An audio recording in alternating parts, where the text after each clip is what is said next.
Okay, welcome to another episode of Off the Top. This is our podcast from Ebony Tree Council, where we try to help children appreciate their journey by sharing information from folks that look just like them. And today we have the esteemed pleasure of talking to Miss Deidra Howell. How are you today, ma'am? I'm good. How are you? Thank you for asking. I'm doing well. I'm doing well. Thank you. Thank you so much. Uh, we wanted to try to get the kids to understand a little bit of perspective about your chosen career field, where you're at place right now. So if you wouldn't mind, jump on in and tell us who you are and what your career is. Okay. So my name is Deidra Howell. I am a documentation specialist for a medical device company. I received my bachelor's degree from the Augusta University with a major in political science. So I'm kind of not in my field at the moment. I am originally from Portland, Jamaica. I moved here about 7.5 years ago to further my education in the United States.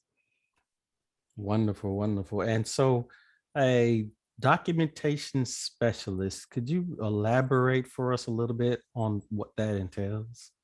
Yes. So in my role, I worked for a sterilization plant where we sterilize medical devices before they are sent to hospitals, doctors, or anywhere before they're placed into a patient's body. We make sure that they're thoroughly cleaned before any type of implementation. So my job requires making sure that all compliance has been met, that the devices are safe to be used, and that they're cleaned to the state and government's, how would I say it, to their standards. Yes.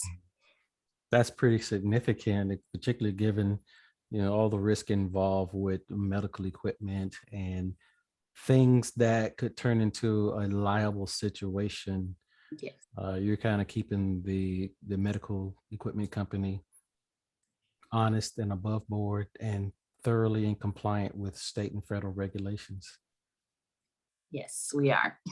Man, that's amazing. That's amazing. And I think I shared this with you earlier, coming from, a software world and a project management world, documentation is very important. It keeps everyone honest and it keeps everyone focused on what the end goal is to be. And that's just a deliverable of a safe and healthy product to a patient or a client so that they can live their life effectively.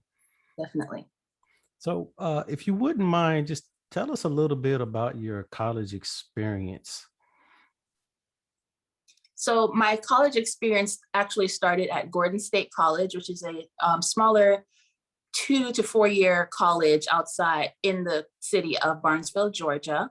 I went there immediately after high school and I began the associate's program in political science because at that time they only offered the associate degree and it was close to home and it was a smaller field and that was what I was looking for.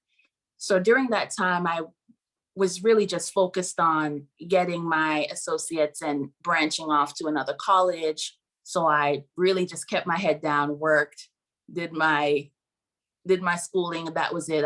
Wasn't involved or anything. I just kept at it until I transferred to Augusta University, which actually was my first choice.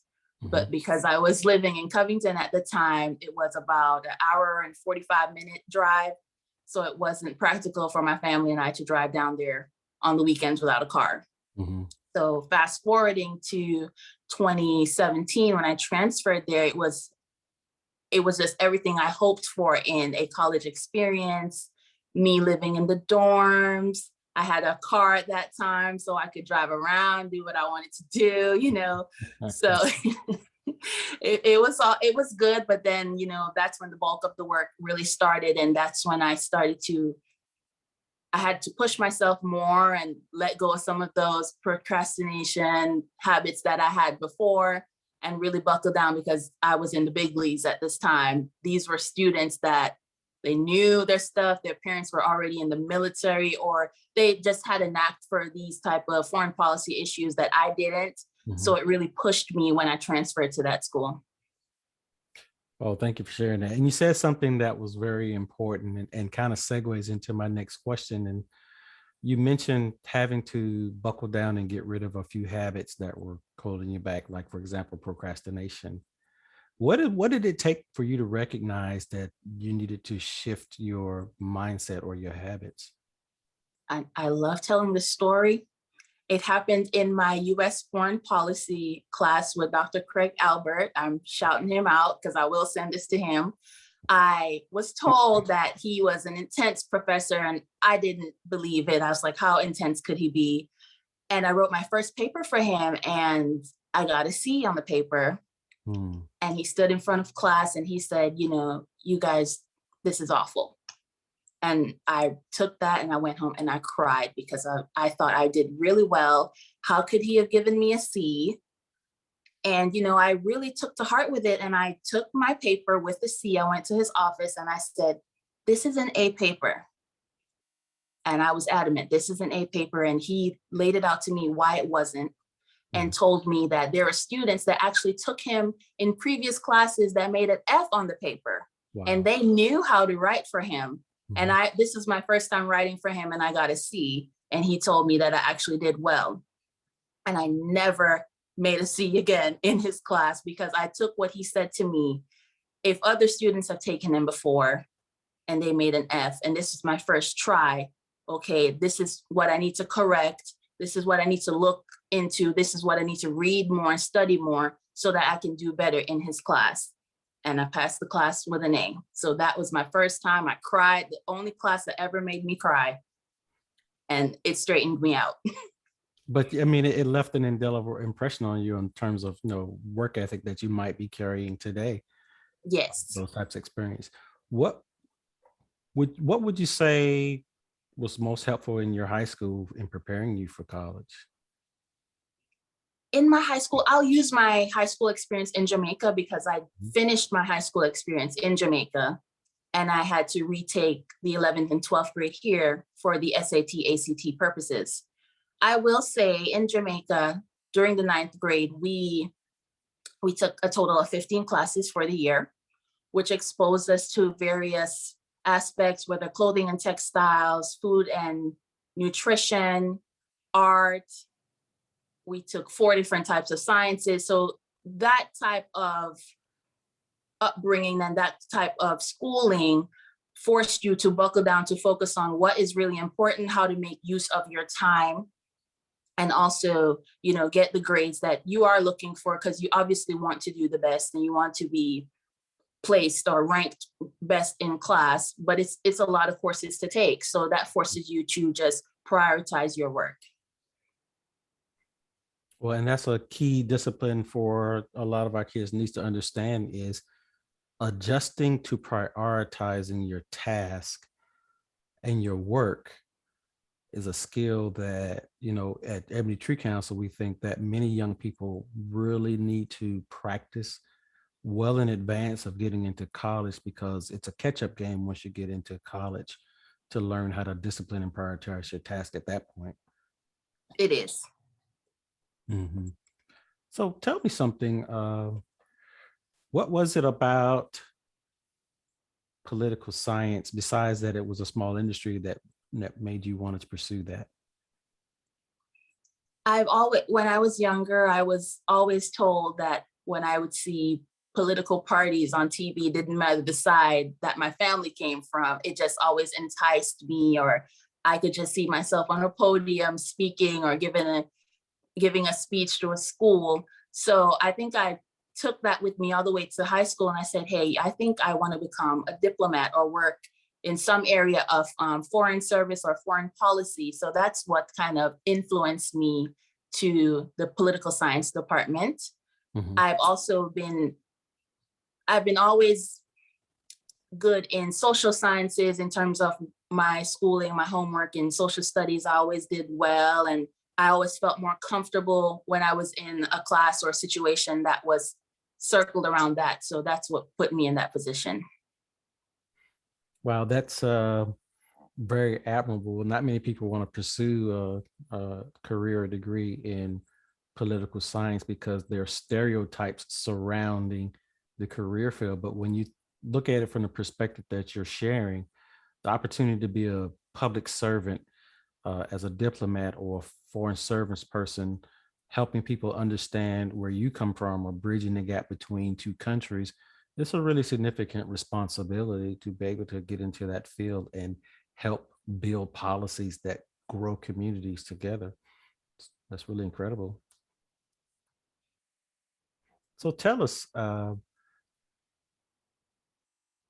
now that you've graduated college, what was the one thing for you that sticks with you in terms of your growth?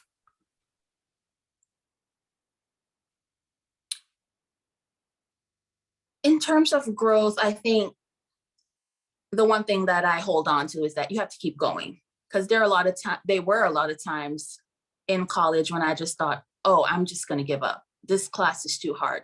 I don't want to wake up for my 8 a.m. But you have to show up for yourself, because if you don't wake up and show up to your class, how do you expect to get a grade, whether favorable or not?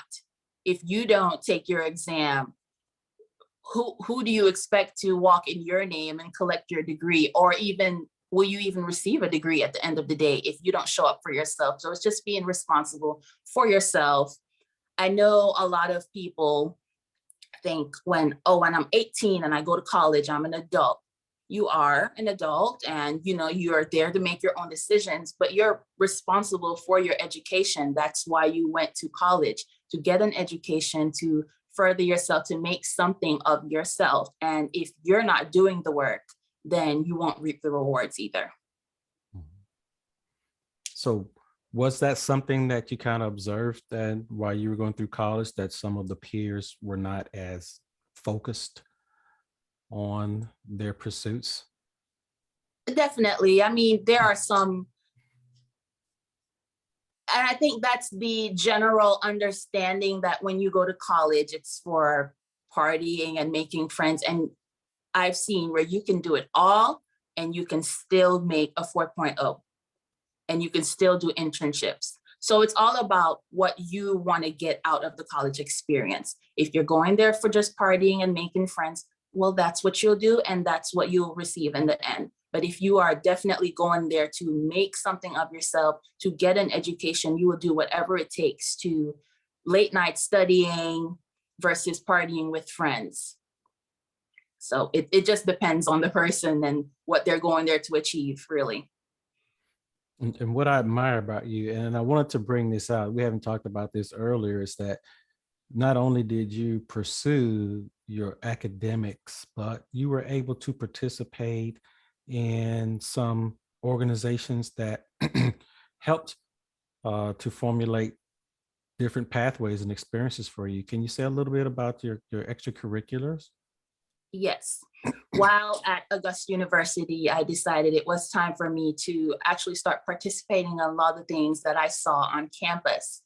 And at one point, I was involved in 6 organizations, 5 of which I held a leadership role, Oh my. and balanced it with working part-time at Target and doing my schoolwork. So I did undergraduate student government. I was a senator. That's where I met your lovely wife. I was a career ambassador for the student career services. I was the liaison for the student body and the Title IX peer leaders, which deals with sexual harassment on campus. I think that's 3. And I was the secretary, and then moved on to being the president of the Augusta University Pre-Law Society. And I did something else. Oh, I was the secretary of the Pamplin, the Pamplin ambassadors, which for the School of Pamplin, we just did different organizations to help students know their professors or what they wanted to study, or just help them in fundraising or things like that. So I think I have them all. That's amazing. That's amazing. And you know what? It reflects a little bit of what we say at ETC, is that our children are only as broad as their experiences. Mhm. And it's a matter of recognizing opportunities and being courageous enough to take those opportunities, like what you've done, having such a broad spectrum of extracurricular activities and still being able to manage that with your academics and part-time work, I can only imagine what it did for your confidence and your ability to connect with people. Oh, definitely. It forced me to come out of my shell. Because Mm, as I mentioned before, at Gordon State, I just worked as a student assistant. I really didn't have any interaction with students or professors, just clocked in, did my work, went to class, went home. mhm. Versus being at Augusta University, I met with students from all walks of life. I met with different heads of departments that some knew my name from previous events, and I didn't even know their name, but just how I carried myself and how I went about representing the students and my organizations. They saw something in me that carried even to, I think a month or two ago, I'm in my master's program now, and a professor actually knew who I was Oh, nice. because of undergrad experience. Also, you carried on your pursuits to the graduate level. Yes, I am. How different is that from your undergrad? It's different in the sense that I like to be in person and learn, and my master's program is predominantly online, Mhm. and especially because of COVID. So I'm in the Master's of Arts program for Intelligence and Security Studies, the MACE program. And it is a very different at this time, just being on Teams or Zoom with your class versus being in person, having small group conversations. So that's the only difference that I have right now. Okay. Okay. So now we're going to shift gears a little bit and talk about a documentation specialist. And just wanted to ask you to share a little bit. What's a typical day like for you? I will first say there's no typical day, Okay. especially now because we are just going through some changes in terms of staffing and hours.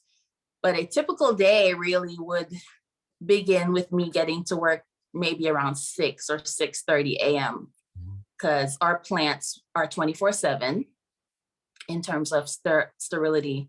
So I would get there and release all, and when I say release, sign off on documents so that they can start shipping out the product. So this is product that has already gone through the sterilization process, has met all the state and federal regulations, and is ready to go pending my signature. So I would go ahead and start off with that. And secondary, let's check all my emails to make sure I don't have any meetings or any compliance issues. Then I would segue into working up an actual documentation packet of product. Could be anywhere from one product to several different types of products, just going through them with a fine tooth comb, checking them, making sure that they are all ready to be released at the pending date. It's a lot of attention to detail, what I can imagine in a job like that. Yes, so I have several different people coming to my office throughout the day. And if they come in, I have to either stop what I'm doing or ask them to give me a minute, because sometimes you might misread a letter or a number, and you really can't afford to do that because you don't want a product to leave the facility and not be correct, because it could, it's a medical field. We're opened up to lots of liabilities, and our customers are paying for these products and they're paying for the correct one. So if I had a product that was a catheter, but the letter was flipped and it was actually a surgical kit that they received, for example, that would just be a whole long line of issues with customer service, all because I didn't read a product correctly, or I sent out a product before it was ready to go. So it is time consuming, and it is also an intricate process of making sure that all the products are correct. Okay. So, what other attributes would you say are important to work in this field? I would say you have to be one, detail oriented.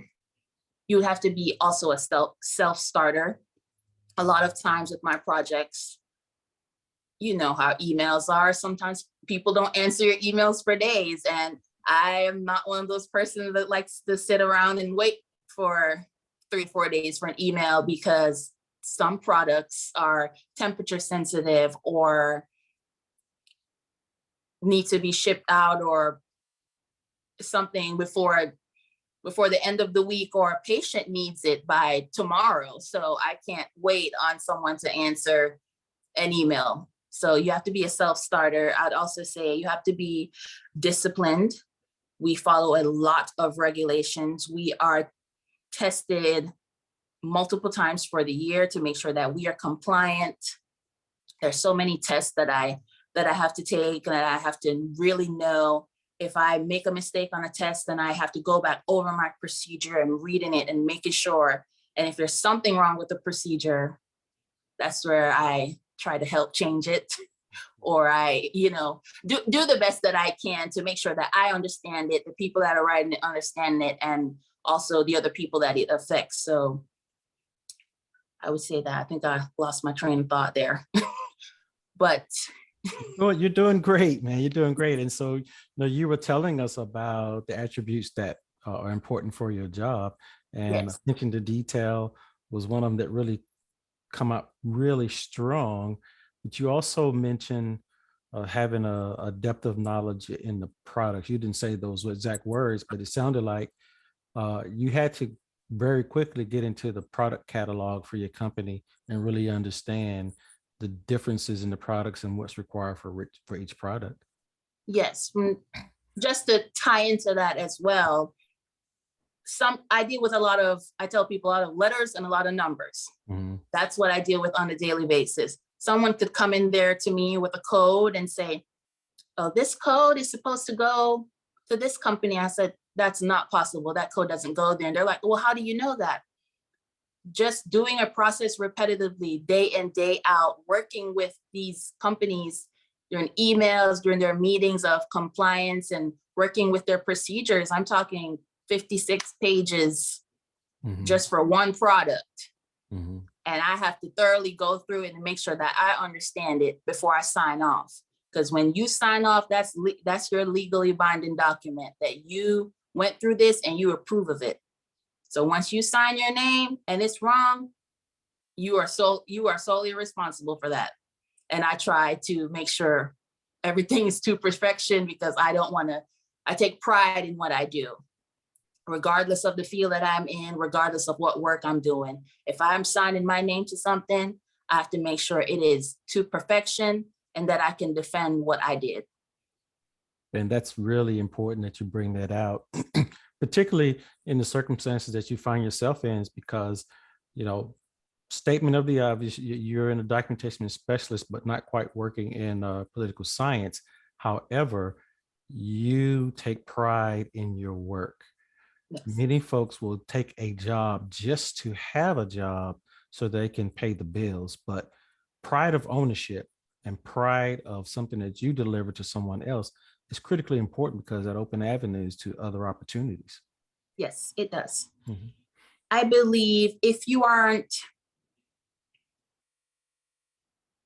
wouldn't be proud of the work that you are putting out, why would you take service from a company if they weren't proud of the work they were giving out? You're a consumer, you work and you pay your money to receive a service. You want top-notch, top-level service at that. Mm-hmm. So if you're not doing the same in your job, why do you expect someone to do that in theirs? That directly affects you, So it doesn't matter really for me if it's school or it's work. Whatever you're doing, do it to the best capacity that you can. And if you can't, there's always someone else that can do it for you. So that's how I look at it now. And that's very insightful. And I just wanted to add, based on a little limited understanding of documentation, we're not talking about just the people who deliver the equipment. We're talking about the documentation has to be accurate from a training perspective. The document has to be accurate from an inspection perspective. The measurement from the equipment has to be accurate and has to be reflected in the documentation as well. I mean, so there's so many different facets of what it takes to really pull all that together. And just a compliment to you, because the work is, you say, repetitive, but it's so critical to get those things right. It's just mind blowing how people manage that, and so that's a tribute to your ability to focus and be disciplined. So I appreciate that. Okay, so what we want to do is kind of move a little bit and ask about your work day, and how do you maintain a work-life balance with all the things you have going on. I'll be honest, I don't do a very great job, and I'll talk more about it because I'm always giving 110% at my job. So if someone's falling behind, oh, don't worry, I've got it, because I know the repercussions it will have if we are not working to full capacity. For example, if I have 15 items I need to get through within my 8-hour day, that isn't my sole job for the day. I have different levels that I work with throughout the day. So I need to make sure that I'm breaking up my time to a point where I can touch base on everything before I leave the door at my point in time. So I'm constantly writing myself sticky notes and sectioning off blocks in my teams. This is just a work time. Like, I can't take any calls. If it's crucial, call me on my cell because it's on do not disturb right now. So it's all about prioritizing and making sure that you can really touch all the areas that really need to be. There are things that I really can't get to in an 8-hour period. And sometimes I go over an 8-hour period because currently I'm working by myself in my office, and it's normally a 2-person job. So it's kind of hard for me to do my work-life balance. I was actually telling my mom today that I had to take my lunch in my car because when I take my lunch at my desk, people think I'm working, and I don't tell them no, I'm not working. So I'm constantly working. I don't get a break. When I get there, I'm just working. It's an automatic assumption that you're available because you're there. Yes. Yeah, I understand that. So what would your day look like if you had the ideal work-life balance?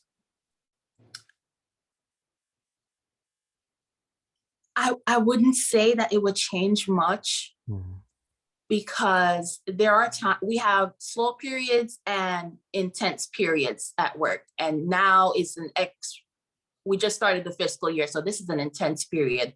We're trying to get out as many products as we can. And it's also coming up on the holidays. So you're trying to make sure that clients have what they need. So even if we were fully staffed, I think it would still be kind of stressful on all the teams and daily work life. So I don't think it would change that much. So what do you look forward to each day? I look forward to coming home. I'll be so honest with you. I look forward to coming home and just kicking my feet up and just not having a computer screen in front of me unless it's for class. I really do. I love my job and I love my team, but just I'm there, 8-9 hours, sometimes 10 a day. And it can be a lot, especially if, other people aren't pulling their weight. And sometimes you feel overwhelmed as if you're the only person that cares, but it is fulfilling when you can meet your quota or, help the team out in any way you can. But when that clock hits 3, I'm ready to go. Hey, and you said a lot there, and you mentioned a work-life balance. I don't know whether or not you recognized it or not, because you said when you're at work, but when you're done, and you go home and you chill. And so that's very, very good opportunity for work-life balance there. So you are achieving that, in your own way. Somewhat. I I would say from a practical standpoint, but mentally, sometimes I do bring my work home with me. I'm still thinking about it. One night I had a dream about calling out a product code, and I woke up and it was time to get ready for work. So My, talk about passion. That's just deep passion for your work, huh? no, I think it's just me in general. I just bring it all. That's great. That's great. Being able to deliver all of yourself into your profession is always important. So I want to shift gears a little bit and ask about um, what your passion is. That is a question I've been trying to answer myself. Mhm. And I say this because there are a lot of people that, we go to college and we come out with a degree and we said, this is what I want to study and this is what I want to pursue. And then you graduate college and you don't get a job immediately in your field. And you say to yourself, well, my parents spent all this money, or I took out all these loans and I'm not in the field that I'm supposed to be or where I saw myself at this age. And it's something I've been spoke to your wife about recently, about trying not to be hard on myself, about not even knowing what my passion is at this point. It's like you said earlier, people are just trying to work to pay their bills, especially with COVID. People are really just trying to make ends meet and just trying to stay healthy and safe. And I don't think that a lot of passion is being taken into account when we're pursuing a lot of our careers. Mhm. So I wouldn't say I'm passionate about a specific field at this point in time. I'm more passionate in my own self-development and just being at peace with whatever I put my hands on or whatever I get myself into. That's my passion in building myself to be better versus a career. Well, that answer is really nice. Being passionate about self-development is something that every human should pursue because we're on a journey, and that journey only gets better as we improve ourselves. And so, Yes. working on yourself, to me, it's always a critical factor. In fact, we have a saying here at ETC: is that you lift yourself before you lift others. That way, once you get yourself grounded and able to feel comfortable and good about yourself, now you're able to look outside and look at maybe your community or maybe a relationship or things like that. But it starts with lifting self first. And so what you said is very important for the young people and the adults to hear. Definitely. And I also really believe that you can't pour from empty cup. So I like the initiative that you guys are taking with the Ebony Tree Council, with on the mission. I think you guys were doing, financial coaching and something with, I think, food, and like you guys are trying to make sure that we are eating healthier. And Yes. even that is people might think it's small, but Mhm. it's such a big part in what you put in your body, like what you read and what you watch on TV and what you listen to. That's you feeding your soul and your mind. And if you're feeding yourself poison, you won't be able to live life to the fullest. You'll just be tired all the time or groggy or miserable, and you can't see you can't see clearly, both figuratively and literally. You can't see the things that are out there for you to achieve when you are feeding yourself literal poison. So that's why I take great pride actually in my health, working out and eating clean, and not saying sometimes I don't go to Chick-fil-A and get a number one, but you don't do that all the time, because Yeah. especially in the Black community, we are, health prone to hypertension and blood um, blood sugar and diabetes and being obese. So I think that's a great initiative that you guys are doing, and I think a lot more people should really look into the things that they're consuming.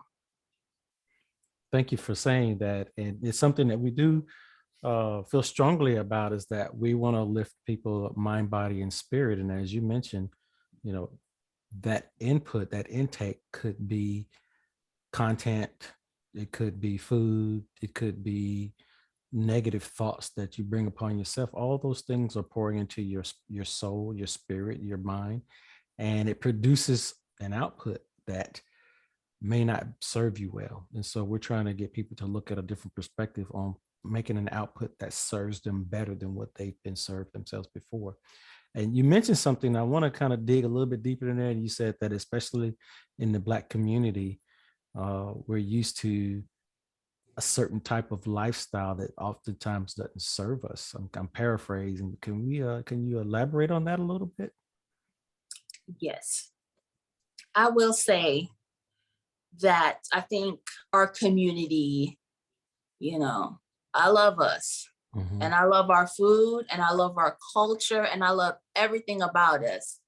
But we have to start taking better care of mm-hmm, ourselves. If we don't, the rest of the world is going to see us how we see ourselves and how we treat ourselves.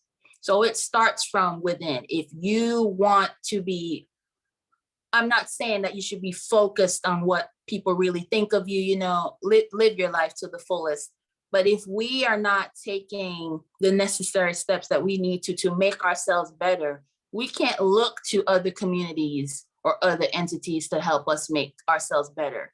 It's like, why should I help you if you're not even trying to help yourself? And I don't mean to sound pessimistic about it or at all, but there are just certain aspects that I think we as a community can look into and just try to fix for just the better development of us coming up, means young people and even our younger students that are in elementary school right now. They're having a hard time with COVID mm-hmm. being virtual learning and things like that. So they're not getting fed the right way. And I'm not talking just about food. I'm talking about their development as young Black children. Mm-hmm. They're not getting the education and the attention that they need sometimes from home. And then they're not going to school, so they're not getting it from school either. So it's like they're going to be deficient in that area when it's time for high school and college. Wow, so eloquent, and really appreciate you bringing that out. And it's not necessarily a pessimistic view, but it's realistic view that we do have some work that we can do for ourselves to benefit ourselves as a culture. And it starts from within. And then once we are able to really say honestly and truthfully, I'm doing everything I can for myself, then we're able to look out and reach to help the next person and the next person. But it does start from within. And really appreciate you bringing that out. And our children are challenged when it comes to this environment for many of the things you said. And it highlights some real inconsistencies in how we as a culture relate to the federal government, the education system, uh, uh, economic support programs, and things like that. We have to change our relationship with all of those entities for our betterment and not look at them as a primary means of income or a primary source of support, but a temporary system until we can take care of ourselves. Yes, I Thank agree. you. Yeah, thank you for bringing that out. So we're at this part of the interview where I'm going to give you a choice. What we like to do is ask the question, because we work with children between the ages of 15 and 22. I'll let you pick 15-year-old Deidra or 22-year-old Deidra. What advice would you give that person today?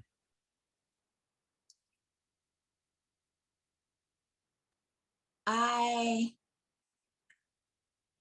I don't. I'll give 22-year-old Deidra, because that was actually a crucial time in my life. Is really just yesterday, but it was really crucial. And I would say to 22-year-old Deidra, you've got this. Mm, It's gonna be hard. The next couple, it's gonna be hard. Sometimes every day.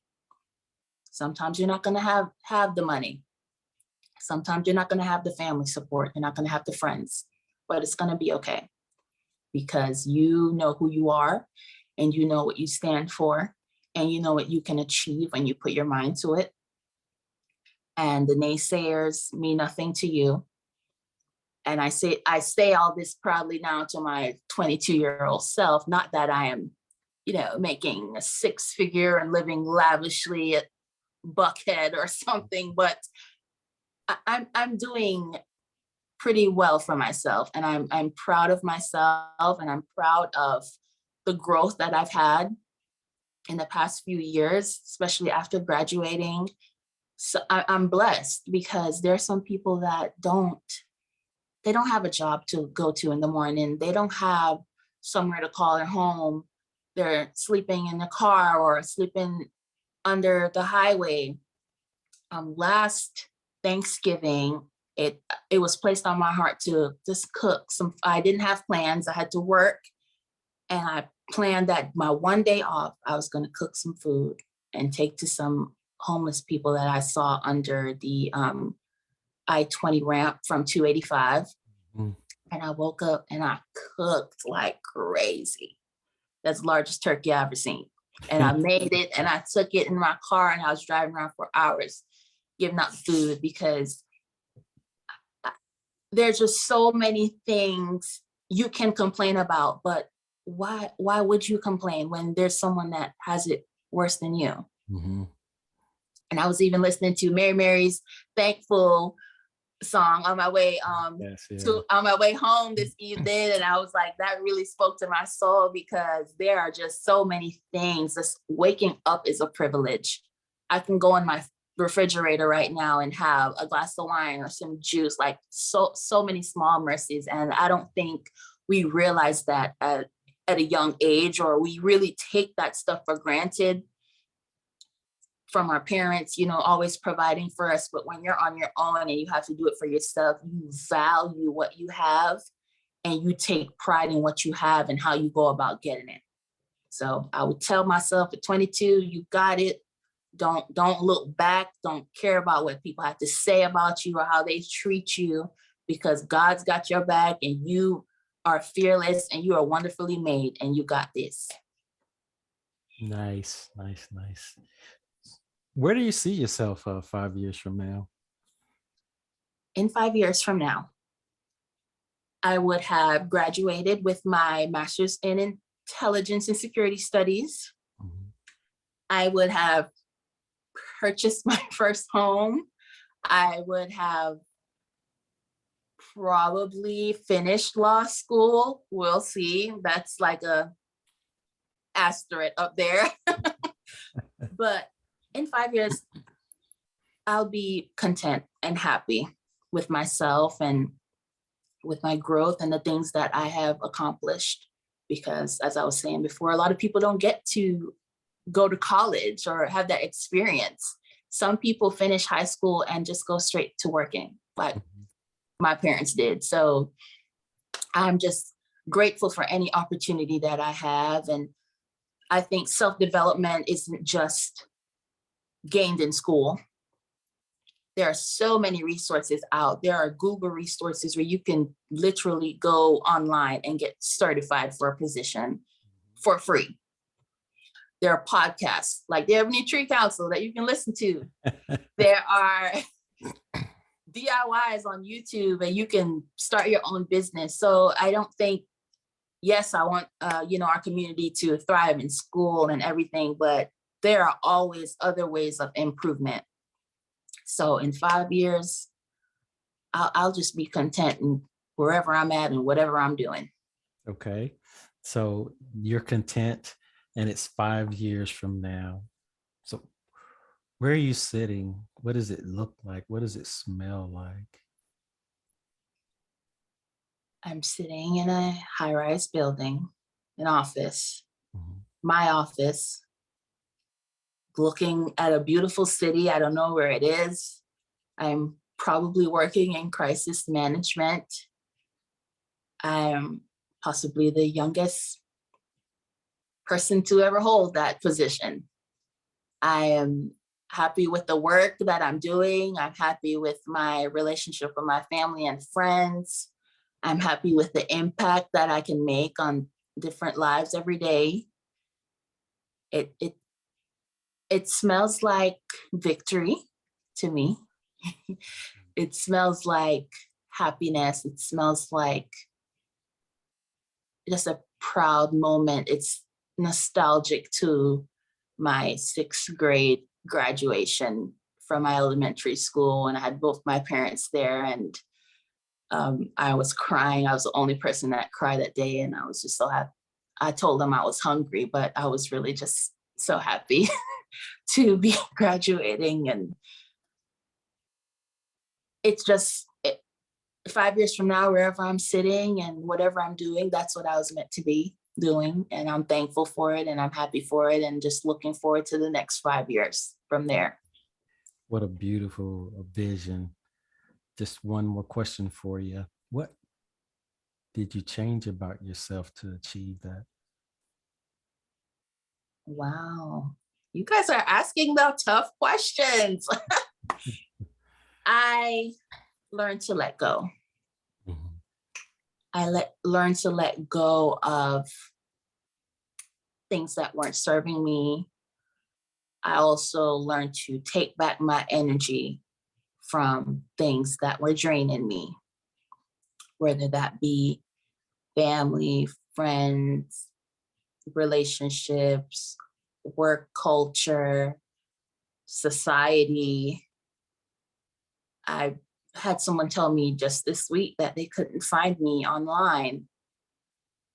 And I think they were offended by it. I wasn't, because I knew why. Mhm.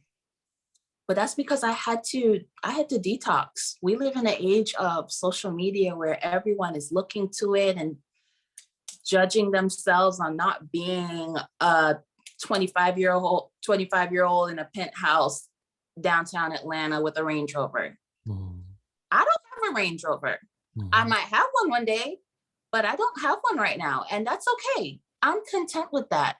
And I think social media pushes that a lot and makes people go into a lot of depressive episodes and let them think that they're not doing the best that they could, when you are exactly where you need to be Mhm. in your time, because your time is no one else's time. So I see people my age and they're living their life in Paris because that's for you. And that's what the universe offered to you. We're not going to have the same life. And I'm fine with that. So I learned to take my energy back from that. So I'm not on social media. If I'm on there, you probably wouldn't even know it was me, because I'm so discreet. I'm just in my own bubble. I'm living my own world. I'm listening to my podcasts and listening to my Audible books, and I'm listening to things that feed my soul. So I didn't take offense to that when they said that to me, because I know why I'm doing it, and I know the benefit it's going to have on my life. Ladies and gentlemen, you have had the pleasure of talking with Miss Deidra Howell, documentation specialist, soon to be sitting on the top of a penthouse floor, taking care of crisis management for everyone in need. Thank you so much for sharing with us today. We really appreciate it. Thank you. And you have a wonderful and amazing rest of your day, okay? Thank you so much. You too, All Frederick. right.